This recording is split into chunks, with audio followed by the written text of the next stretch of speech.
Mari kita datang kepada Tuhan, kita mempersiapkan hati kita melalui doa.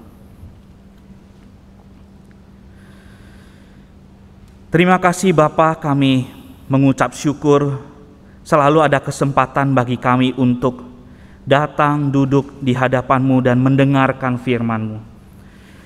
Terima kasih Bapa, kami mohon Engkau sendiri, Allah Roh Kudus, menguasai hati dan pikiran kami, membuat kami sehati sepikir dengan Engkau, dan firman-Mu bekerja leluasa, menyelidiki hati kami, membukakan kebenaran demi kebenaran bagi kami, sehingga kami boleh merefleksikan diri kami dan kami boleh mengikuti kehendak-Mu. Ya Tuhan, pimpinlah kami di dalam setengah jam ke depan ini, biar Allah Roh Kudus memakai hamba-Mu dan setiap kami yang mendengarkan, kami sungguh-sungguh boleh diarahkan kepada Yesus Kristus, Tuhan dan Juru Selamat kami. Terima kasih Bapa, terpujilah nama-Mu. Dalam nama Yesus Tuhan dan Juru Selamat kami berdoa. Amin. Bapak Ibu Saudara sekalian, mari kita sama-sama membuka bagian firman Tuhan dari Lukas pasal yang ke-13. Lukas pasal yang ke-13, ayat yang ke-31 sampai ayat yang ke-35. Lukas pasal 13, ayat yang ke-31 sampai ayat yang ke-35. Saya akan membacakan buat Bapak Ibu Saudara sekalian, memperhatikannya. Lukas pasal 13, ayat yang ke-31, demikian firman Tuhan. Pada waktu itu datanglah beberapa orang Farisi dan berkata kepada Yesus, "Pergilah, tinggalkanlah tempat ini karena Herodes hendak membunuh engkau." Jawab Yesus kepada mereka, "Pergilah dan katakanlah kepada si serigala itu, Aku mengusir setan dan menyembuhkan orang. Pada hari ini dan besok dan pada hari yang ketiga aku akan selesai. Tetapi hari ini dan besok dan lusa aku harus meneruskan perjalananku, sebab tidaklah semestinya seorang nabi dibunuh kalau tidak di Yerusalem. Yerusalem, Yerusalem, engkau yang membunuh nabi-nabi dan melempari dengan batu orang-orang yang diutus kepadamu. Berkali-kali aku rindu mengumpulkan anak-anakmu, sama seperti induk ayam mengumpulkan anak-anaknya di bawah sayapnya. Tetapi kamu tidak mau. Sesungguhnya rumahmu ini akan ditinggalkan dan menjadi sunyi. Tetapi aku berkata kepadamu, kamu tidak akan melihat aku lagi hingga pada saat kamu berkata, diberkatilah dia yang datang dalam nama Tuhan." Bapak Ibu Saudara sekalian, pada abad yang ke-17 di Nagasaki, Jepang, kota di mana penduduk yang beragama Kristen pada waktu itu di Nagasaki dipaksa melakukan ritual fumi. Apa itu ritual fumi? Yaitu sebuah ritual menginjak lempengan tembaga. Di lempengan itu ada simbol Yesus Kristus yang disalib. Mereka melakukan itu dan diperlihatkan di depan para pemimpin pemerintah pada waktu itu, sebagai sebuah ungkapan bahwa mereka murtad atau meninggalkan iman Kristen. Dan jika orang Kristen pada waktu itu menolak melakukan ritual fumi ini, maka mereka akan dihukum mati. Mereka akan dianiaya, mereka akan dimasukkan ke air yang mendidih, atau kemudian mungkin ada penganiayaan yang lain, digantung terbalik di atas kubangan kotoran. Bapak Ibu Saudara sekalian, banyak dari antara orang Kristen pada waktu itu yang kemudian menyembunyikan iman mereka, menyusup masuk bergabung ke kuil-kuil Buddhis, kuil-kuil Shinto, untuk menyamarkan kepercayaan Kristen. Bahkan menurut seorang kepala generasi ke-7 dari kelompok Kristen yang tersembunyi itu, Dia mengatakan bahwa mengapa mereka melakukan itu, karena mereka tidak ingin menghancurkan iman Kristen yang sudah bertahan dalam diri mereka meskipun kondisi pada waktu itu tertekan.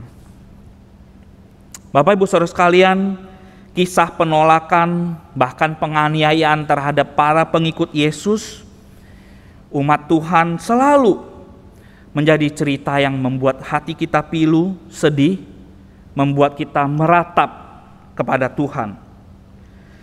Namun setelah semua pencobaan itu dan penderitaan yang dialami, semua itu sudah berlalu, kita bisa melihat bahwa sesungguhnya rancangan keselamatan dari Allah bagi umatnya itu tidak dapat digagalkan oleh dosa ataupun kejahatan manusia. Demikian pula yang terjadi pada masa Yesus dan pengikutnya, seperti yang kita baca pada waktu itu. Ini komunitas Kristen di Sotomi, Nagasaki. Bertahan sampai sekarang Bapak Ibu Saudara sekalian. Kalau kembali lagi melihat bagaimana Yesus hatinya bersedih melihat respon umatnya yang menolak kemasiasannya dan membatalkan, dan ini tidak membatalkan rencana misi keselamatan melalui karya Yesus di salib. Meskipun ada penganiayaan, ada penderitaan, ada tekanan, ada penolakan, tetapi misi rencana keselamatan dari Yesus Kristus tidak mungkin dibatalkan oleh dosa dan kejahatan manusia. Bapak Ibu Saudara sekalian, dosa dan rencana jahat manusia tidak pernah sanggup menggagalkan anugerah kasih dan pengorbanan Yesus di atas kayu salib. Setelah Yesus memberitakan bahwa ada banyak orang pada masa itu yang tidak dapat masuk ke dalam kerajaan Allah, Lukas kemudian mencatat peristiwa penolakan dari Israel kepada Mesias. Nah, salah satu peristiwa penolakan itu dicatat di Lukas pasal 13 ayat 31 sampai 33. Di sini kita bisa lihat ada dua figur yang menolak Yesus. Figur yang pertama adalah kita tahu orang-orang Farisi. Nah, figur yang kedua adalah Herodes. Memang tidak semua orang Farisi menolak atau menentang pelayanan Yesus. Kita tahu seperti ada Nikodemus yang datang kepada Tuhan malam-malam dan belajar dari Yesus. Juga kita tahu ada seorang bernama Yusuf Arimatea, dia pemimpin agama Yahudi, dia juga bersimpati kepada Yesus. Tetapi orang-orang Farisi yang disebutkan di dalam teks yang kita baca ini adalah kelompok yang menolak Yesus, menentang pelayanan Yesus. Kalau kita lihat Bapak Ibu Saudara sekalian, peristiwa penolakan Yesus ini juga dicatat. Bagaimana Yesus meratapi Yerusalem, ini dicatat baik di Matius ataupun di Lukas. Kalau kita lihat di Injil Matius, Matius sebelumnya mencatat bagaimana Yesus mengecam kemunafikan orang Farisi. Yesus mengecam dengan perkataan yang kita tahu 7 perkataan celaka. Ya. Yesus mengecam orang-orang Farisi yang merintangi orang itu masuk kerajaan Allah. Yesus mengecam tindakan orang Farisi yang mengelabui orang miskin untuk kepentingan keuntungan diri sendiri. Yesus juga mengecam mereka yang menyesatkan orang dengan pengajaran mereka. Yesus mengecam orang Farisi karena mereka suka mengucap sumpah palsu. Mereka melakukan ritual religius, tetapi di sisi lain mereka hidup dalam ketidakadilan dan mereka tidak berbelas kasihan kepada sesama. Yesus mengecam mereka karena kemunafikan mereka, di luar kelihatan saleh, tetapi di dalam busuk dan di dalam hati mereka kotor. Yesus juga mengecam mereka karena mereka membunuh para nabi. Nah, Bapak Ibu Saudara sekalian, teguran Yesus yang sangat keras ini kepada orang-orang Farisi kemudian mengundang reaksi mereka. Lalu mereka berunding dan kemudian mempersiapkan banyak tipu muslihat untuk menangkap dan membunuh Yesus. Bapak Ibu Saudara sekalian, oleh karena itu di sini Matius meletakkan teks ini. Yesus meratapi Yerusalem.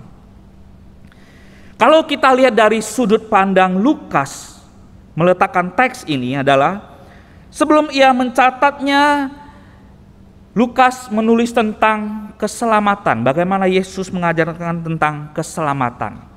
Di sana kita menemukan di mana Yesus berkata bahwa keturunan Abraham, Ishak dan Yakub sulit masuk kerajaan Allah. Bukan hanya sulit, bahkan mereka dicampakkan dari kerajaan Allah. Mereka ada di luar kerajaan Allah. Sedangkan orang-orang dari timur, dari barat, dari utara, dari selatan, segala bangsa bisa datang kepada Tuhan, mereka duduk makan di dalam kerajaan Allah. Bapak Ibu Saudara sekalian, gambaran tentang keselamatan ini tentu tidak menyenangkan bagi hati orang-orang Farisi, dan ini mengundang reaksi negatif juga karena mereka mendengarkannya. Oleh karena itu mereka berusaha untuk mengusir Yesus dan mereka menolak Yesus dengan ditambahkan ancaman. Bapak Ibu Saudara sekalian, Herodes hendak membunuh kamu. Bapak Ibu Saudara sekalian, apa yang kita bisa pelajari dari tokoh yang pertama ini?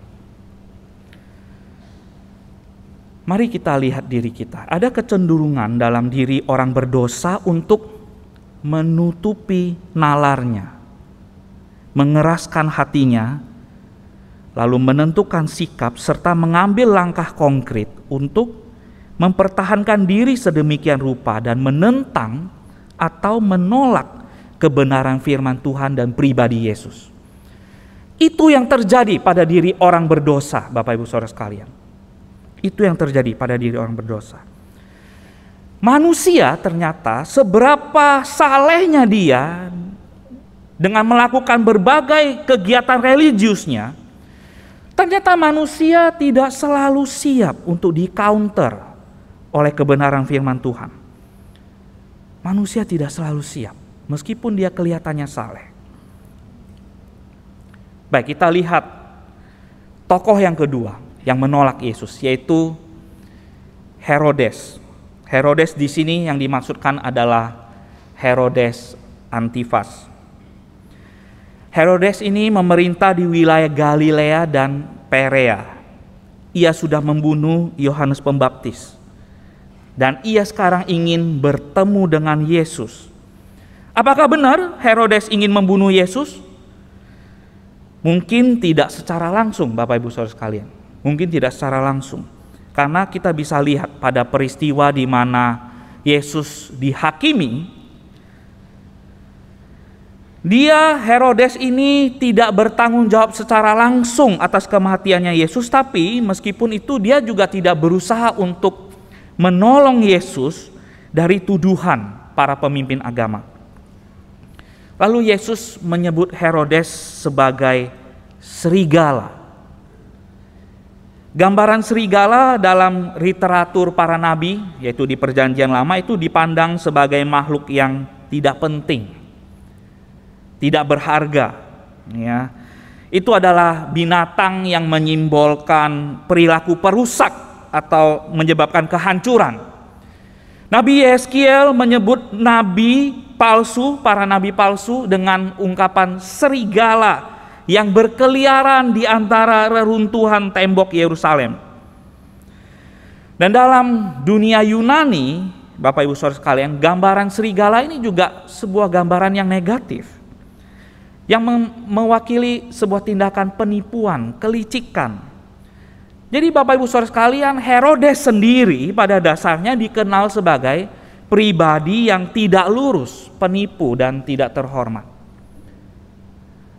Dia tidak diterima bahkan oleh masyarakat Yahudi pada waktu itu, bangsanya sendiri. Nah Bapak Ibu Saudara sekalian, hal yang menarik dari perikop ini adalah, ini seolah-olah ada sebuah perbandingan Bapak Ibu Saudara sekalian, di mana Herodes disebut sebagai serigala yang berusaha memangsa anak-anak ayam, tapi kemudian Yesus digambarkan sebagai induk ayam yang ingin melindungi anak-anak ayam di bawah sayapnya. Ini kontras yang diperlihatkan di dalam perikop ini. Jadi mungkin Herodes adalah sebuah ancaman bagi Yesus, ya, tapi ini tidak membuat Yesus takut atau mundur dari pelayanannya. Yesus tetap jalankan pelayanannya, ia tetap pergi menyembuhkan orang sakit, mengusir setan, hari ini, besok, lusa, dan seterusnya, dan dia akan berhenti di hari ketiga. Yesus tahu dia akan berhenti di hari ketiga. Yesus tahu kapan dia harus ke Yerusalem, mati seperti nabi-nabi yang lain. Tapi Bapak Ibu Saudara sekalian, ini bukan kisah yang tragis. Kematian Yesus bukan akhir dari kisah ini, tapi ini adalah sebuah kelanjutan di mana hari ketiga Yesus bangkit dan menang atas dosa. Nah, Bapak Ibu Saudara sekalian,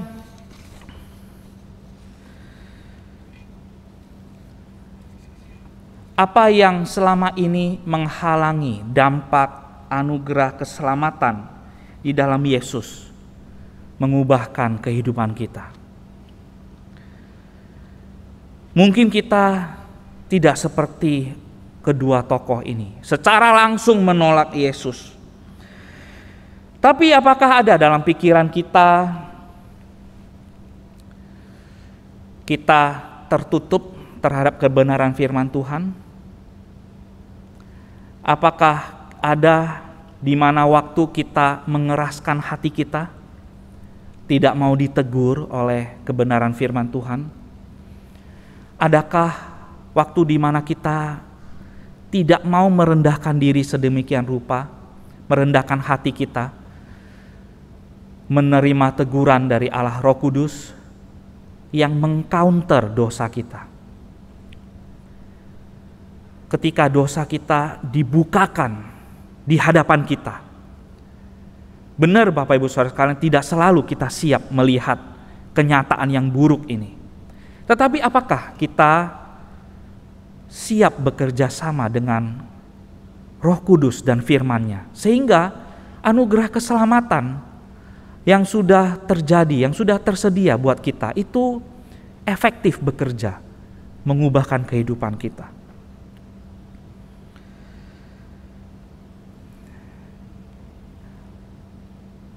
Yesus meratapi penolakan umat manusia terhadap dirinya. Tetapi sesungguhnya dia juga rela mati di kayu salib demi menyediakan pengampunan bagi kita semua. Bapak Ibu Saudara sekalian, ironis sekali kalau kita melihat Yerusalem sebagai sebuah pusat kota keagamaan Israel. Ternyata di Yerusalem inilah para nabi utusan Allah mengalami pencobaan, penolakan, penghakiman, penganiayaan, dan bahkan dibunuh. Yerusalem yang dimaksudkan di sini bukan dimaksudkan 20.000 atau 30.000 penduduk yang tinggal di Yerusalem pada waktu itu. Bukan, Bapak Ibu Saudara sekalian. Yerusalem yang dimaksudkan di sini adalah mewakili Israel, umat Allah. Ratapan Yesus terhadap Yerusalem ini memperlihatkan bahwa memang ada kebiasaan umat Allah menolak nabi-nabi yang diutus oleh Allah. Ini mengingatkan kita pada saat Nabi Yeremia, dia juga meratapi kota suci ini karena mereka menolak perkataan firman yang dibawakan oleh nabi utusan Allah. Nah, Bapak Ibu Saudara sekalian, kalau kita melihat struktur teks di ayat 34 sampai 35,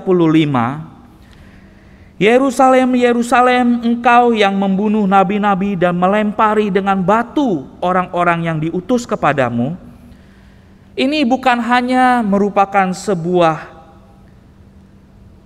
ratapan Yesus terhadap kota Yerusalem, tetapi ini juga sebuah peringatan atas dosa.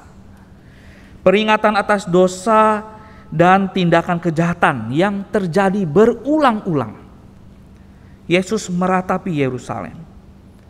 Bapak Ibu Saudara sekalian, kalau kita melihat Yerusalem, kita ingat bahwa ada seorang nabi namanya Nabi Zakaria, anak Imam Yoyada. Dia juga dibunuh dengan dilempari dengan batu di halaman bait Allah. Kita bisa temukan itu di 2 Tawarik 24. Yohanes Pembaptis mati dipenggal. Yesus mati disalib. Dan pada waktu Lukas mencatat Injilnya ini, Stefanus diaken itu dibunuh dengan dilempari batu. Yakobus, saudara Yohanes, murid Yesus itu, dibunuh dengan pedang. Jadi ratapan Yesus terhadap Yerusalem sebetulnya adalah sebuah teguran. Karena dosa ini sudah terjadi berulang-ulang oleh umat Allah dan tidak ada pertobatan. Ini adalah sebuah teguran atas dosa dan tindakan kejahatan yang berulang-ulang dilakukan oleh umat Allah. Nah, Bapak Ibu Saudara sekalian, mari kita lihat kemudian frasa "aku rindu". Ini adalah kontras dari "kamu tidak mau".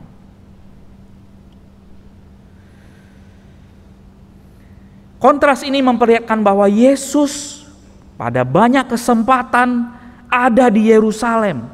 Dia memberitakan tentang kedatangan kerajaan Allah, menyampaikan seruan pertobatan. Tetapi ternyata kelembutan kasih dari Yesus yang digambarkan seperti seekor induk ayam yang ingin melindungi anak-anaknya, kelembutan kasih itu ditolak oleh Israel. Yesus dengan jelas membeberkan respon penolakan ini di hadapan orang-orang yang mendengarkan dia pada waktu itu.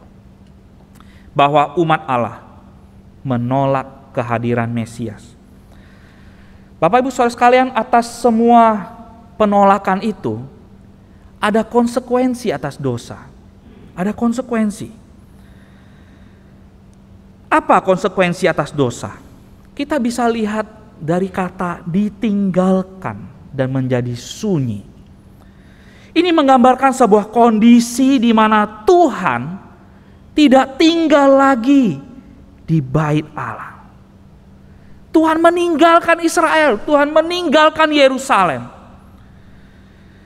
Yeremia juga pernah menubuatkan kehancurannya Yerusalem dan kehancurannya bait suci pada waktu itu ditaklukkan oleh Babilonia, kurang lebih tahun 587 kurang lebih sebelum Masehi. Nah, kondisi ini kemudian sekarang disampaikan lagi oleh Yesus. Sebuah berita penghakiman. Nah, kita tahu pada tahun 70 Masehi, Yerusalem hancur rata dengan tanah oleh serangan Jenderal Titus, pasukan Romawi. Bapak Ibu Saudara sekalian, Yerusalem tidak seperti Niniwe. Niniwe meresponi khotbah penghakiman dari Yunus dengan pertobatan. Tetapi Yerusalem menolak Yesus. Dia menerima seruan penghakiman tetapi tidak mau bertobat.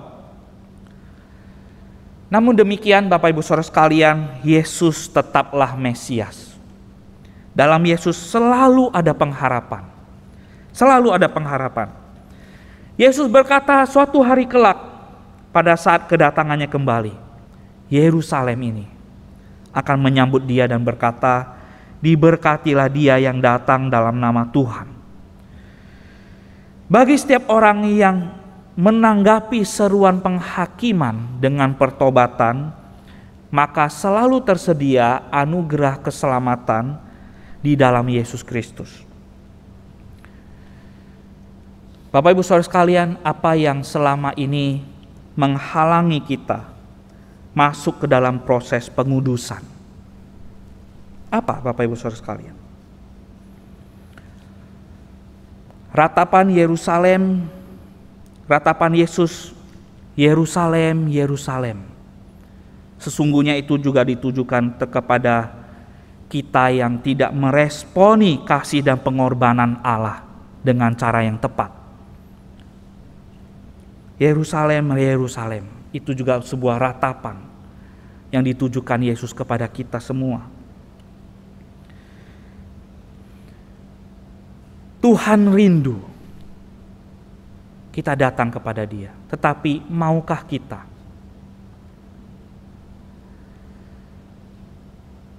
Bapak Ibu Saudara sekalian, kita perlu ingat betapa sulitnya, menderita dan mengerikannya keadaan kita kalau kita jauh dari hadapan Tuhan. Maukah kita kembali memiliki pengharapan di dalam Yesus? Bapak Ibu Saudara sekalian, ketiga hal ini adalah respon yang seharusnya terjadi. Tadi kita sudah melihat struktur teks itu. Ada warning, ada peringatan atas dosa, lalu ada konsekuensi atas dosa, dan ada pengharapan di dalam Yesus. Bagaimana kita meresponinya? Kita perlu katakan, Tuhan saya mau. Dan kita perlu ingat betapa sulitnya konsekuensi yang kita harus hadapi ketika kita jatuh dalam dosa, yaitu kita ditinggalkan Allah. Dan bagi kita yang mau meresponi dengan cara yang tepat, kita akan terima kembali pengharapan di dalam Yesus. Bapak Ibu Saudara sekalian, jadi pada masa Prapaskah ini, saya ingin mengajak kita sama-sama menyadari betapa besarnya kasih dan pengorbanan Yesus di atas kayu salib. Kasih dan pengorbanan Yesus itu tidak dapat dihalangi oleh dosa ataupun kejahatan manusia, ataupun karena kelemahan ataupun karena kegagalan kita.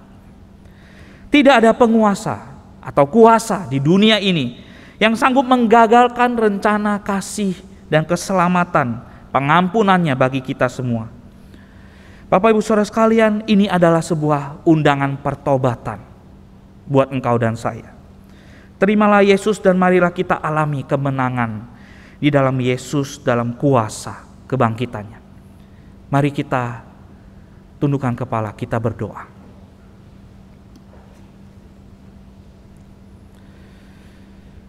Terima kasih Bapa buat kasih setiamu yang Engkau nyatakan di dalam Yesus Kristus.